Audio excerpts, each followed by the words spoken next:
gas itu bocor di regulator.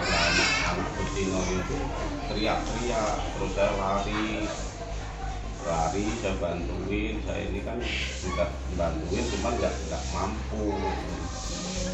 Nah, kalau anak muda sekarang lari keluar, ya saya juga keluar karena saya mikir sudah nggak bisa dikendalikan. Saya lari keluarkan motor saya, namanya petas ini lah, nggak bisa. Maaf Pak, tadi ngebantu, maksudnya ngebantu apa nih? Ngelepasin tabulator dan lepas regulator, tapi sama Wak Nanang.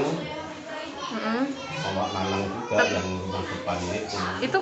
Sementara kalau keberadaan Bu Nur Hayati sendiri di mana Pak? Di dalam. Saat aku suruh keluar tidak salah. Sudah aku teriak-teriak, waktu udah ketutup padu, aku suruh keluar. Anaknya juga suruh nyuruh keluar tidak salah. Jadi apa yang dilakukan Bu Nur Hayati di dalam rumah waktu itu Pak?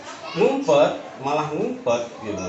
Oh. Malah ngumpet, jadi nggak galak keluar. Nah, sedang kami nak masuk sudah nggak berani. Jadi Bapak sama Ibu cuma membawa motor sama tas, sama gerobak, sama tas ini.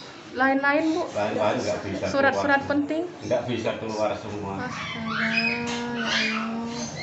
Olehnya habis saya nolong, saya masuk di tempat saya keluar ke motor, saya masuk lagi kamar, api itu sudah di kamar. Luka-luka nggak kita Pak? Ya, luka-luka ini waktu uang ini keselio sama ini. Cuma angkatnya jarang-jarang. Karena panik itu tadi. Untuk selanjutnya ini bakal di mana nih Pak kita sama Ibu tinggal? Ya kita belum bisa berpikir untuk sekarang itu. Jadi masih di rumah tetangga Ya, dulu.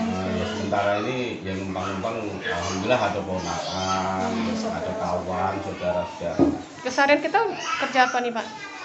Keseharian kita kerja apa Pak? Keseharian kalau saya jual bakso. Udah berapa lama tinggal Pak? Di sini sekitar 5 tahun. Jangan lupa subscribe, share, komen, dan like ya.